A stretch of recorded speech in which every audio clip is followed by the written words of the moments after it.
जय श्री कृष्णा। आज गुरुवार के दिन आइए सुनते हैं नर और नारायण की यह कथा। एक असुर था, दंभोदभव। उसने सूर्यदेव की बड़ी तपस्या की। सूर्यदेव जब प्रसन्न होकर प्रकट हुए और वरदान मांगने को कहा तो उसने अमरत्व का वरदान मांगा। सूर्यदेव ने कहा यह संभव नहीं है। तब उसने मांगा कि उसे 1000 दिव्य कवचों की सुरक्षा मिले। इनमें से एक भी कवच सिर्फ वही तोड़ सके जिसने 1000 वर्ष तपस्या की हो, और जैसे ही कोई एक भी कवच को तोड़े वह तुरंत मृत्यु को प्राप्त हो। सूर्य देवता बड़े चिंतित हुए। वे इतना तो समझ ही पा रहे थे कि यह असुर इस वरदान का दुरुपयोग करेगा, किंतु उसकी तपस्या के आगे वे मजबूर थे। उन्हें उसे यह वरदान देना ही पड़ा। इन कवचों से सुरक्षित होने के बाद वही हुआ जिसका सूर्यदेव को डर था। दंभोदभव अपने सहस्त्र कवचों की शक्ति से अपने आप को अमर मानकर मन चाहे अत्याचार करने लगा। वह सहस्त्र कवच नाम से जाना जाने लगा।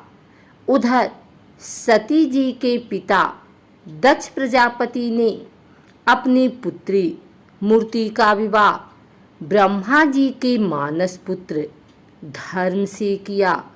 मूर्ति ने सहस्त्र कवच के बारे में सुना हुआ था और उन्होंने श्री विष्णु से प्रार्थना की कि इसे खत्म करने के लिए वे आएं। विष्णु जी ने उसे आश्वासन दिया कि वे ऐसा करेंगे। समय क्रम में मूर्ति ने 2 जुड़वा पुत्रों को जन्म दिया, जिनके नाम हुए नर और नारायण। दोनों 2 शरीरों में होते हुए भी एक थे। 2 शरीरों में एक आत्मा। विष्णु जी ने एक साथ 2 शरीरों में नर और नारायण के रूप में अवतरण किया था। दोनों भाई बड़े हुए। एक बार दंभोदभव इस वन पर चढ़ाया। तब उसने एक तेजस्वी मनुष्य को अपनी ओर आते देखा और भय का अनुभव किया। उस व्यक्ति ने कहा कि मैं नर हूँ और तुमसे युद्ध करने आया हूँ। भय होते हुए भी दंभोदभव ने हंसकर कहा, तुम मेरे बारे में जानते ही क्या हो? मेरा कवच सिर्फ वही तोड़ सकता है जिसने 1000 वर्षों तक तप किया हो। नर ने हंसकर कहा कि मैं और मेरा भाई नारायण एक ही हैं। वह मेरे बदले तप कर रहे हैं और मैं उनके बदले युद्ध कर रहा हूँ।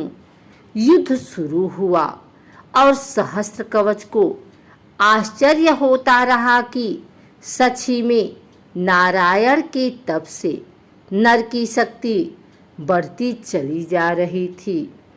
जैसे ही 1000 वर्ष का समय पूर्ण हुआ, नर ने सहस्त्र कवच का एक कवच तोड़ दिया, लेकिन सूर्य के वरदान के अनुसार जैसे ही कवच टूटा, नर मृत होकर गिर पड़े।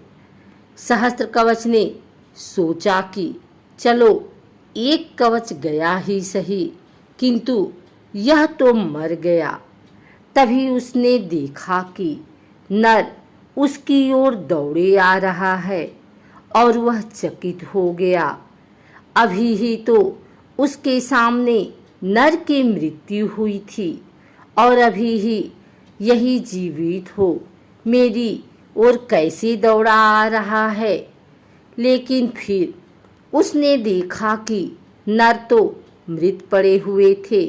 यह तो हूबहू नर जैसे प्रतीत होते उनके भाई नारायण थे, जो दंभोद्भव की तरफ नहीं बल्कि अपने भाई नर की तरफ दौड़ रहे थे। दंभोद्भव ने अट्टहास करते हुए नारायण से कहा कि तुम्हें अपने भाई को समझाना चाहिए था, इसने अपने प्राण व्यर्थ ही गवा दिए। नारायण शांतिपूर्वक मुस्कुराए। उन्होंने नर के पास बैठकर कोई मंत्र पढ़ा और चमत्कारिक रूप से नर उठ बैठे। तब दंभोद्भव की समझ में आया कि 1000 वर्ष तक शिव जी की तपस्या करने से नारायण को मृत्युंजय मंत्र की सिद्धि हुई है, जिससे वे अपने भाई को पुनर्जीवित कर सकते हैं। अब इस बार नारायण ने दंभोद्भव को ललकारा और नर तपस्या में बैठे। 1000 साल के युद्ध और तपस्या के बाद फिर एक कवच टूटा और नारायण की मृत्यु हो गई। फिर नर ने आकर नारायण को पुनर्जीवित कर दिया और यह चक्र फिर चलता रहा। इस तरह 999 बार युद्ध हुआ। एक भाई युद्ध करता, दूसरा तपस्या। हर बार पहले की मृत्यु पर दूसरा उसे पुनर्जीवित कर देता। जब 999 कवच टूट गए तो सहस्त्र कवच समझ गया कि अब मेरी मृत्यु हो जाएगी। तब वह युद्ध त्याग कर सूर्यलोक भागकर सूर्यदेव के शरणागत हुआ।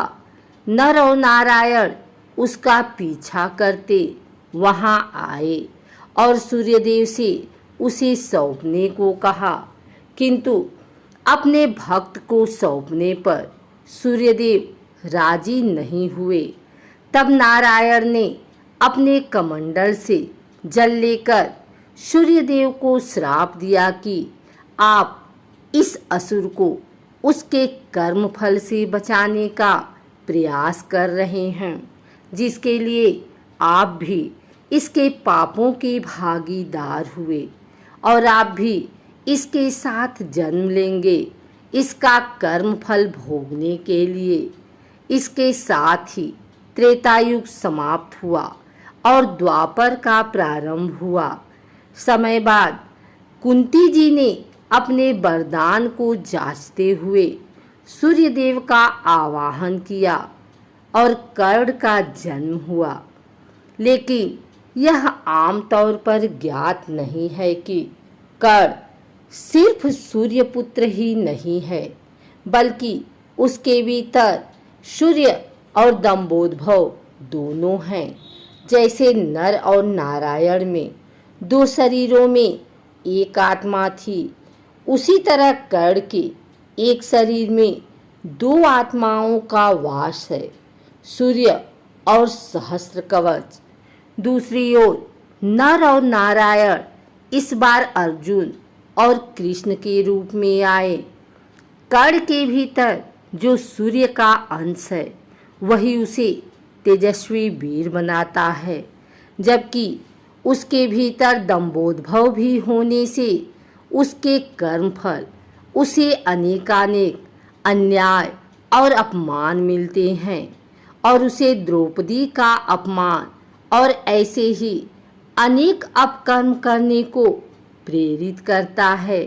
यदि अर्जुन कर्ण का कवच तोड़ता तो तुरंत ही उसकी मृत्यु हो जाती, इसीलिए इंद्र उससे उसका कवच पहले ही मांग ले गए थे।